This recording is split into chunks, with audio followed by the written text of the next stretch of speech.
Il existe une forme ancienne de pouvoir caché au grand jour. Une stratégie si contre-intuitive que la plupart ne reconnaissent jamais son existence, encore moins son efficacité. Alors que les ambitieux gravissent des échelles visibles de succès, attirant attention et résistance, les véritables stratèges adoptent souvent une approche différente. Ils apparaissent délibérément moins compétents, moins intelligents, moins menaçants qu'ils ne le sont réellement. Ce n'est pas une question de modestie ou d'humilité. C'est quelque chose de beaucoup plus calculé. Le pouvoir stratégique de jouer les idiots confère à ces praticiens des avantages qui surpassent souvent ceux obtenus par des démonstrations de brillance ou de force. Tout au long de l'histoire, beaucoup des opérateurs les plus efficaces en politique, en affaires et dans la guerre ont compris une vérité fondamentale.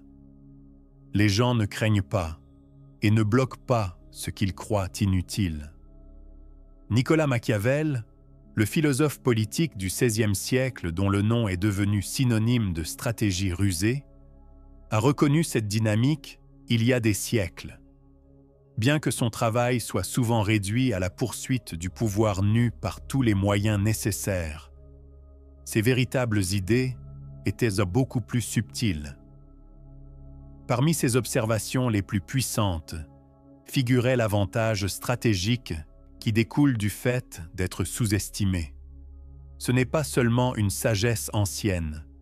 La recherche psychologique moderne confirme ce que Machiavel et d'autres penseurs stratégiques ont intuitivement compris.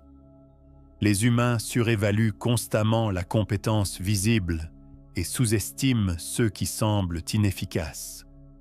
Ce biais cognitif crée un écart exploitable, un espace où ceux qui sont prêts à sacrifier temporairement leur ego pour un avantage peuvent opérer avec une liberté remarquable. Les implications s'étendent bien au-delà de la politique dans la vie quotidienne. Dans les environnements d'entreprise, les relations personnelles et les dynamiques sociales, l'utilisation stratégique de l'incompétence perçue crée des opportunités cachées pour ceux qui se sentent obligés de prouver constamment leur valeur. Mais cette approche existe dans des zones grises éthiques, portant à la fois potentiel et péril pour ceux qui l'emploient. Le génie caché de jouer l'idiot. L'histoire révèle un schéma qui contredit notre compréhension intuitive du pouvoir. Beaucoup des dirigeants, stratèges et opérateurs les plus efficaces n'étaient pas ceux qui affichaient leur brillance, mais ceux qui la dissimulaient stratégiquement. L'empereur Claude de Rome fournit peut-être l'exemple historique le plus dramatique. Né avec des handicaps physiques qui affectaient sa parole et ses mouvements, Claude fut rejeté par sa famille comme déficient mental. Plutôt que de combattre cette perception, il s'y est appuyé, jouant le fou pendant les règnes dangereux de Caligula et Tibère. Alors que les menaces plus visibles étaient éliminées, Claude survécut, devenant finalement empereur lui-même. Une fois au pouvoir, il se révéla être un dirigeant capable et un administrateur habile qui avait méticuleusement étudié la gouvernance, pendant que les autres le considéraient comme insignifiant. Le sage chinois Zhuge Liang employa des tactiques similaires. Avant de devenir le stratège en chef de l'État Shu Han pendant la période des 3 royaumes de Chine, il vivait comme un excentrique apparent, connu localement sous le nom de « dragon dormant ». Semblant n'être rien de plus qu'un ermite bizarre intéressé par l'agriculture, il évitait l'attention tout en développant la brillance stratégique qui le rendrait plus tard légendaire. Au moment où les dirigeants puissants ont recherché ses conseils, il avait passé des années à observer les dynamiques politiques sans les contraintes auxquelles faisaient face ceux qui poursuivaient visiblement le pouvoir. Ce schéma se répète à travers les cultures et les périodes.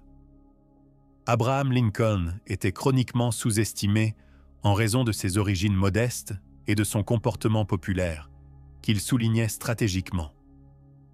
L'industriel japonais Konosuke Matsushita posait souvent des questions stupides lors des réunions, extrayant des informations que d'autres auraient cachées à quelqu'un qu'il percevait comme plus menaçant. Même Warren Buffett, avec sa simplicité délibérée du Midwest et son évitement du jargon financier complexe, bénéficie d'être sous-estimé malgré son statut d'un des plus grands investisseurs de l'histoire. Machiavel lui-même pratiquait ce qu'il prêchait. Après être tombé en disgrâce politique à Florence, il semblait accepter son nouveau statut humble, tout en écrivant les analyses politiques qui le rendraient finalement immortel. Son apparente acceptation de la défaite lui donna l'espace pour développer des idées qui auraient pu être supprimées si elles avaient été reconnues comme menaçantes pour les pouvoirs de son époque.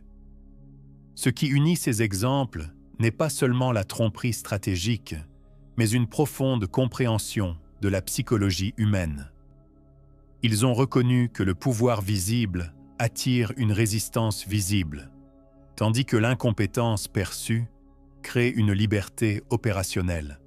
Dans le monde de Machiavel, paraître inoffensif tout en abritant des capacités était beaucoup plus efficace que de projeter une force qui crée inévitablement de l'opposition.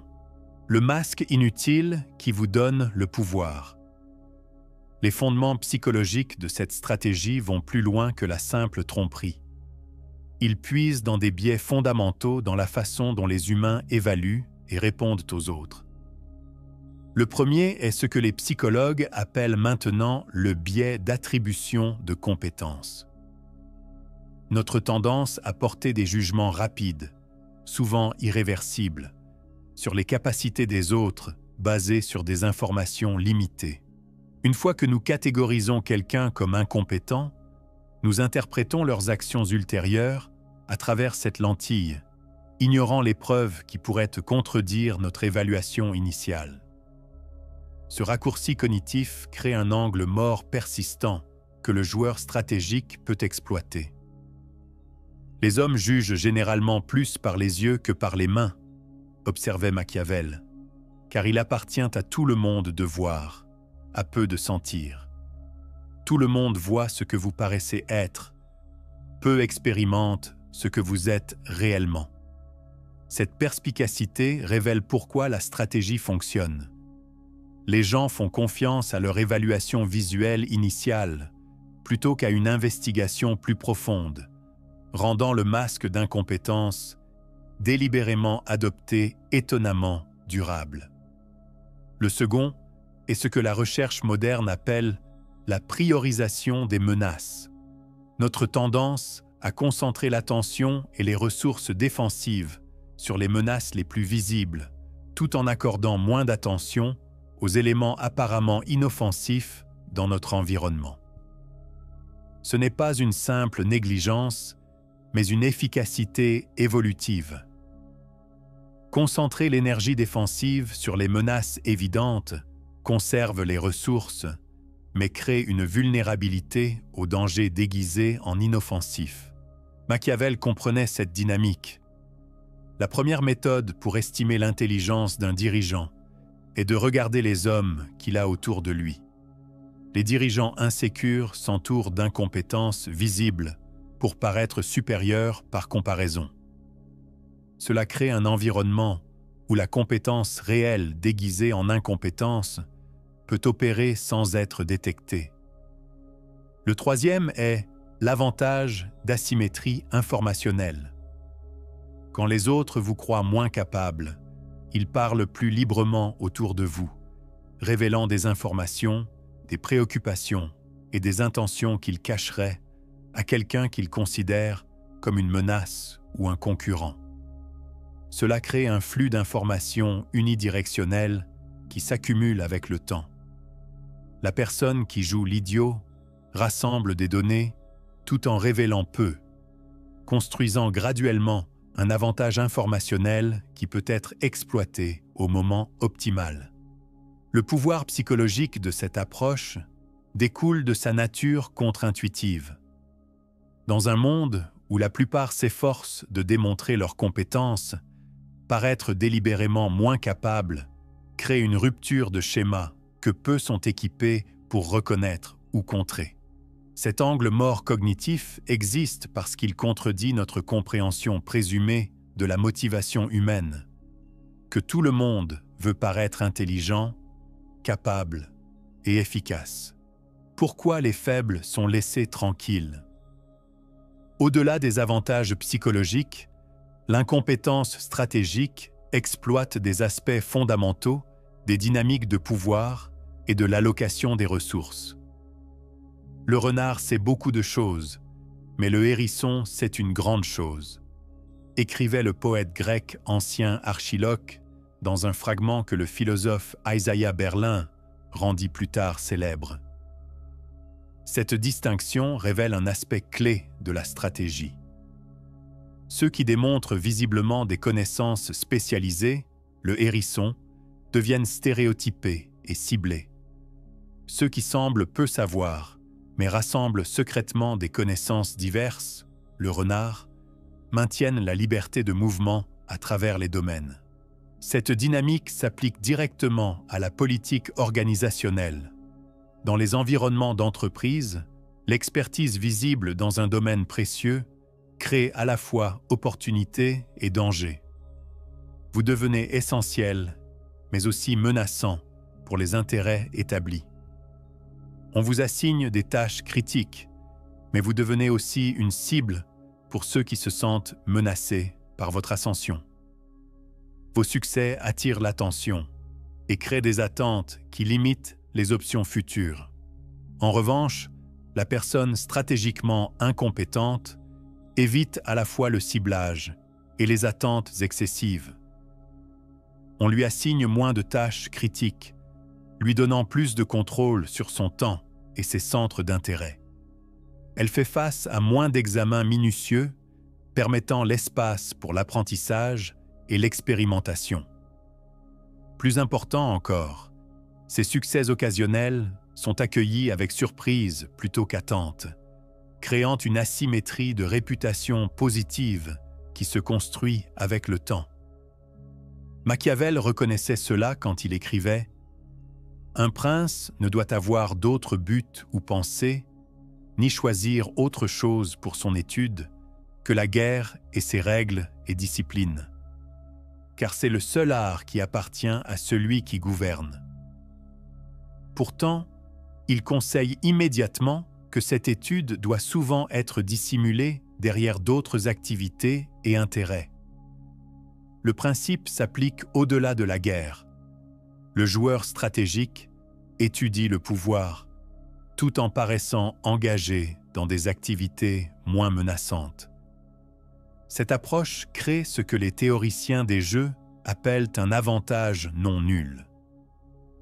Dans les environnements compétitifs, les performants visibles entrent dans des compétitions à somme nulle, où leur gain est vu comme la perte des autres. L'exécutant apparemment moyen opère dans un jeu complètement différent, accumulant des avantages sans déclencher les réponses défensives qui créent des dynamiques à somme nulle. Comment Machiavel a surpassé l'effort? Les écrits de Machiavel contiennent de nombreux passages qui soutiennent directement ou indirectement la stratégie de jouer l'idiot, bien qu'il la déclare rarement aussi explicitement que d'autres tactiques. Dans Le Prince, il écrit « Chacun voit ce que vous paraissez être, peu expérimente ce que vous êtes réellement. » Cette observation sous-tend toute la stratégie. L'écart entre l'apparence et la réalité crée l'espace où l'avantage s'accumule. En contrôlant l'apparence tout en développant la réalité séparément, l'opérateur machiavélique crée une réserve stratégique inconnue des autres. Plus directement pertinent est son conseil sur l'affichage de l'intelligence.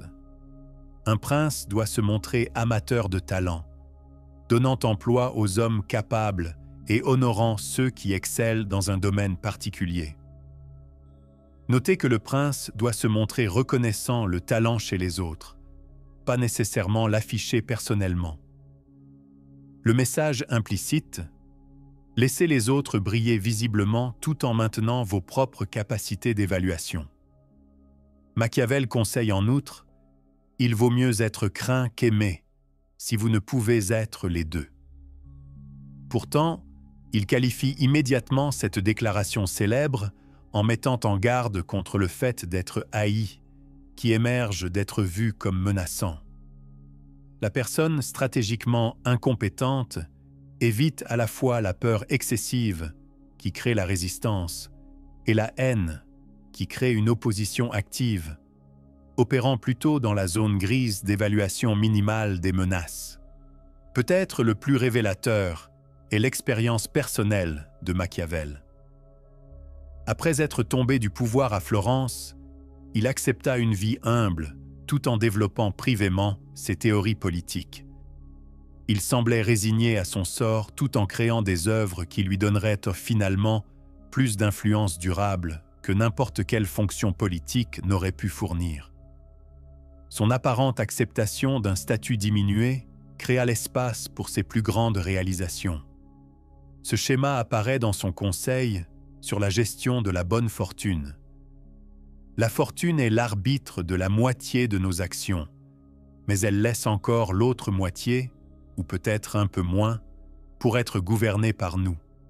L'utilisation stratégique de l'incompétence perçue reconnaît le rôle de la fortune, comment les autres vous perçoivent et vous positionnent, tout en maximisant la portion que vous contrôlez directement, vos capacités réelles et leur développement caché. Weaponiser l'invisibilité.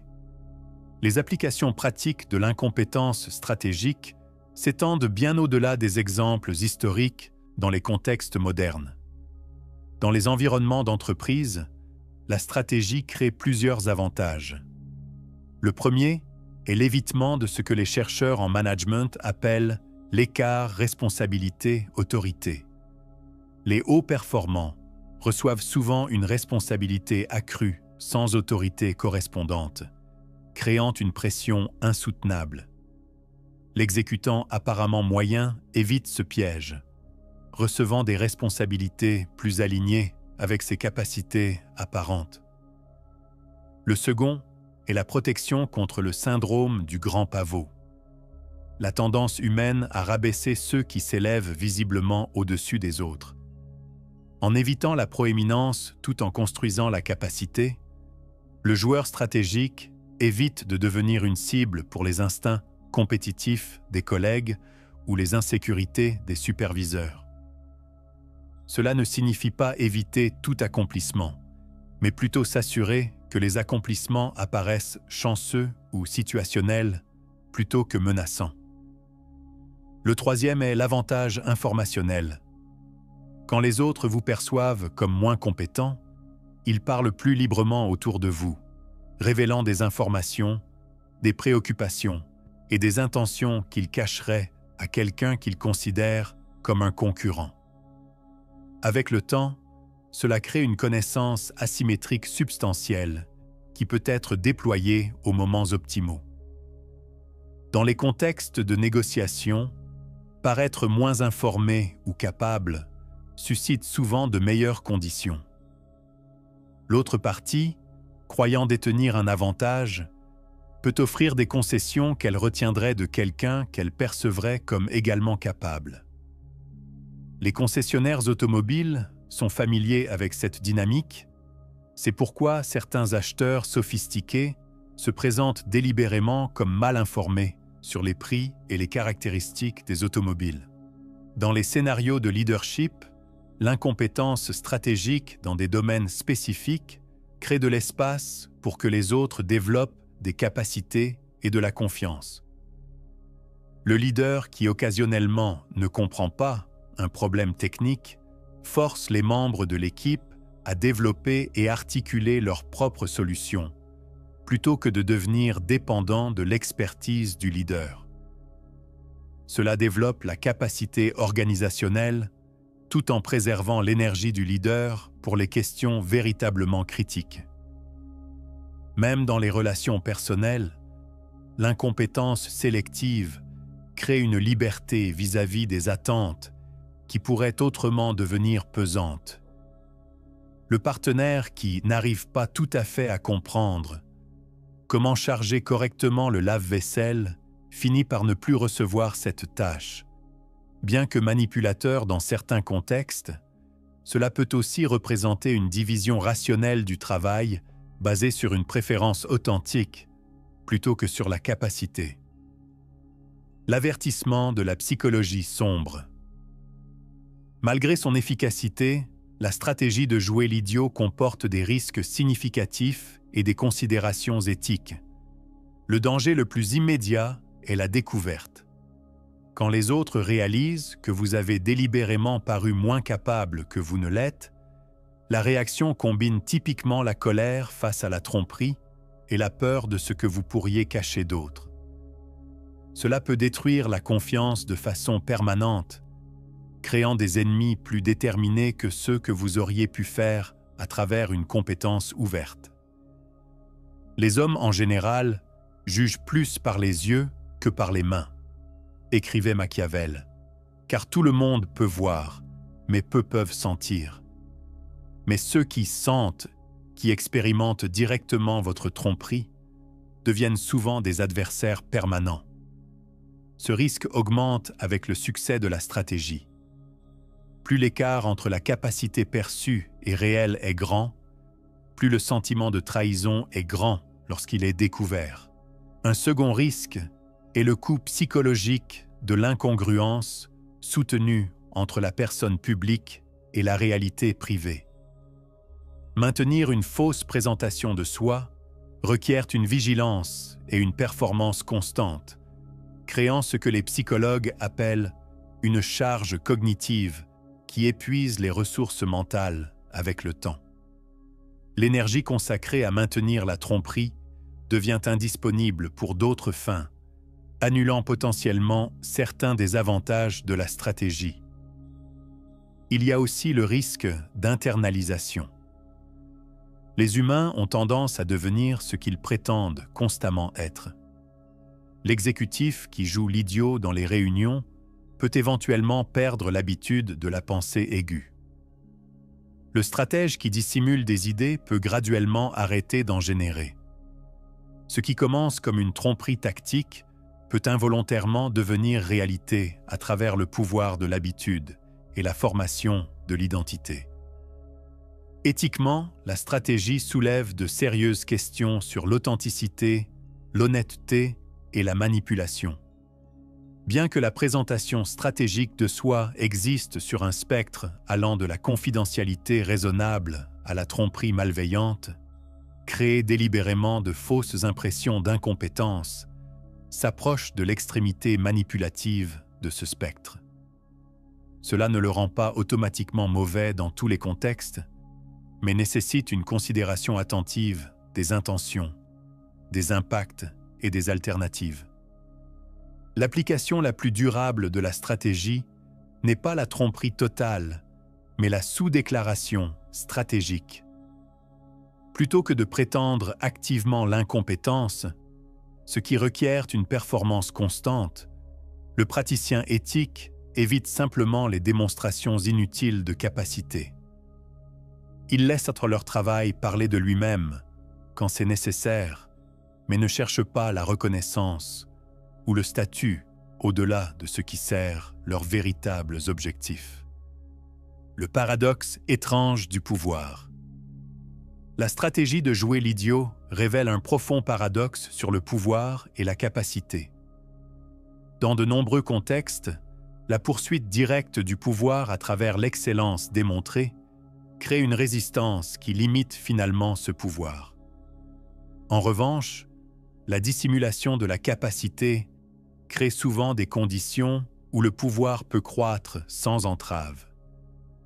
Cette dynamique contre-intuitive défie notre compréhension conventionnelle du succès et de l'avancement. On nous enseigne que la reconnaissance suit la démonstration. Montrez vos capacités et le monde vous récompensera en conséquence. L'approche stratégique inverse ceci, Contraignez la démonstration pour éviter de déclencher les réponses limitantes qui suivent naturellement la reconnaissance. Chacun voit ce que vous paraissez être, peu expérimente ce que vous êtes réellement, écrivait Machiavel. Cet écart entre l'apparence et la réalité crée l'espace où l'avantage stratégique s'accumule. En contrôlant ce que les autres voient tout en développant ce que vous êtes réellement, vous créez des options indisponibles pour ceux qui se sentent obligés de prouver constamment leur valeur. L'approche requiert du sacrifice. Vous devez temporairement subordonner la gratification de l'ego et la validation externe à l'efficacité à long terme. Vous devez accepter d'être sous-estimé, peut-être même manquer de respect, tout en maintenant la confiance interne dans vos capacités en développement. Vous devez vous concentrer sur l'efficacité plutôt que sur la reconnaissance, sur la substance plutôt que sur l'apparence. Mais pour ceux qui sont prêts à faire ces compromis, la stratégie offre des avantages extraordinaires. Vous gagnez la liberté de mouvement pendant que les autres sont contraints par les attentes. Vous rassemblez des informations pendant que les autres se gardent contre vous. Vous développez des capacités à votre propre rythme plutôt que d'être poussé à des démonstrations prématurées de compétences inadéquates. Vous choisissez vos moments de révélation plutôt que d'être forcé à performer selon les calendriers des autres. Les praticiens les plus sophistiqués de cette approche comprennent qu'il ne s'agit pas de tromperie permanente, mais de timing stratégique. Ils ne jouent pas à Heston. Ils ne jouent pas les idiots pour toujours, mais sélectivement, créant de l'espace pour le développement et le positionnement avant de révéler les capacités quand l'impact peut être maximisé. Ils reconnaissent que le pouvoir s'exprime souvent plus efficacement, non pas à travers une démonstration constante, mais à travers une orchestration soigneuse de quand et comment la capacité devient visible. Cette tension entre être et paraître va au cœur de l'efficacité stratégique, pas seulement dans le monde de Machiavel, mais dans le nôtre. Ceux qui la maîtrisent gagnent accès à une dimension du pouvoir cachée de ceux qui ne peuvent imaginer que des chemins directs vers la réussite. Ils comprennent que parfois, le pouvoir le plus étrange vient non pas de montrer la force, mais de jouer stratégiquement l'idiot. Mais il y a un niveau plus profond à cette stratégie que même Machiavel n'a fait qu'effleurer. Une dimension où jouer l'idiot transcende le simple avantage tactique pour révéler des vérités fondamentales sur la perception humaine, les jeux de statut et la nature même du pouvoir.